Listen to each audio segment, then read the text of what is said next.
suite, et tant pis pour ceux de l'après-midi qui n'ont pas eu le début.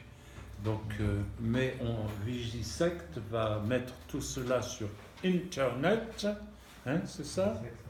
Et donc, vous pourrez vous remettre dans le bain quand on publiera sur Internet. Donc, comment tu vas intituler? Les expériences de mort imminente. Donc, vous chercherez Jacques Lemaire, c'est moi, et les expériences de mort imminente sur Internet, et vous trouverez. Alors, on en était...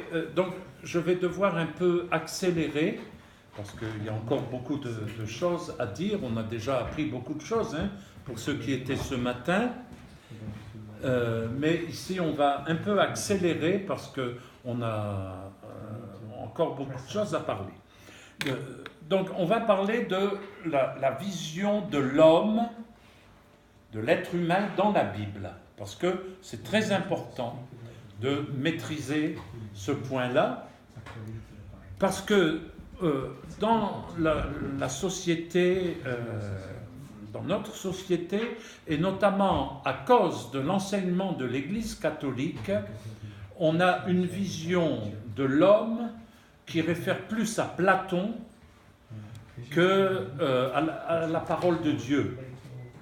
Alors, donc, vraiment, comme on dit en Belgique, à grosse louche. La vision de Platon concernant l'homme est influencée par le bouddhisme. Mais c'est vraiment à grosse louche, hein.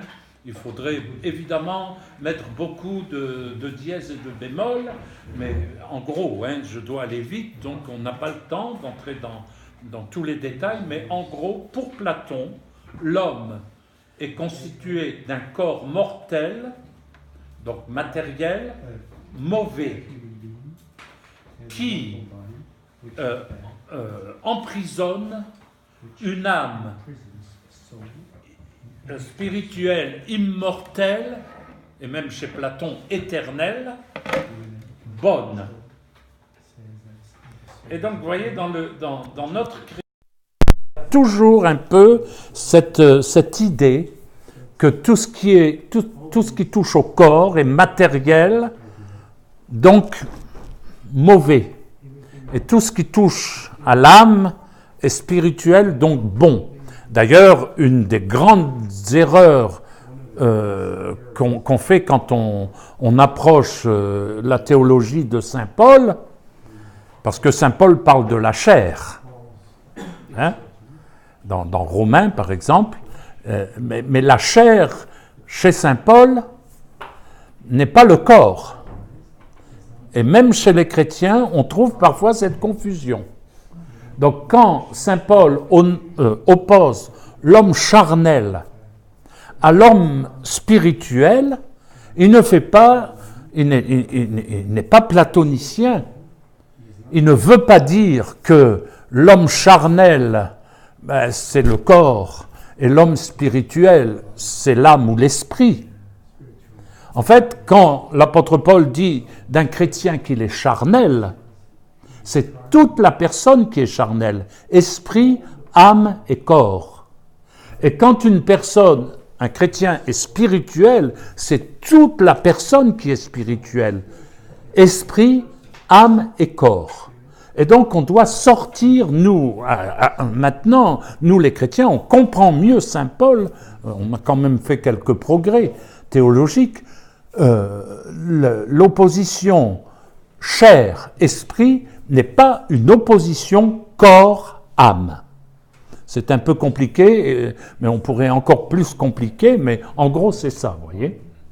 Donc ne faites pas de contresens, n'injectez pas Platon chez saint Paul, parce que là vous allez être complètement à côté. Or, c'est ce qui se produit souvent. Alors dans l'Église catholique c'est très net, il y a un mépris du corps. Donc toutes les pénitences, les macérations, qu'on peut s'imposer dans l'Église catholique, mais je ne suis pas sûr toujours que nous, les évangéliques, nous n'avons pas quand même un petit chouïa. On comprend chouïa en Suisse? C'est de l'arabe, mais un petit chouïa de Platon dans notre vision de l'homme. En fait, pour Platon, l'âme est en prison dans le corps. Et même des bons prédicateurs évangéliques, je les entends un peu dans les prédications, voir la mort, par exemple, comme une délivrance de l'âme du corps. Et ça, c'est pas très biblique, puisqu'il y a une résurrection des corps. Chez Platon, il n'y a pas de résurrection des corps, parce qu'on ne va pas de nouveau réemprisonner une âme bonne dans un corps de toute façon mauvais. Alors Dieu merci, on a la résurrection des corps qui nous repêche. Sinon on serait complètement parti avec Platon, et ça c'est grave. Donc en Occident, notre conception parfois suit plutôt Platon que la Bible, y compris chez les chrétiens. Pardon. Donc,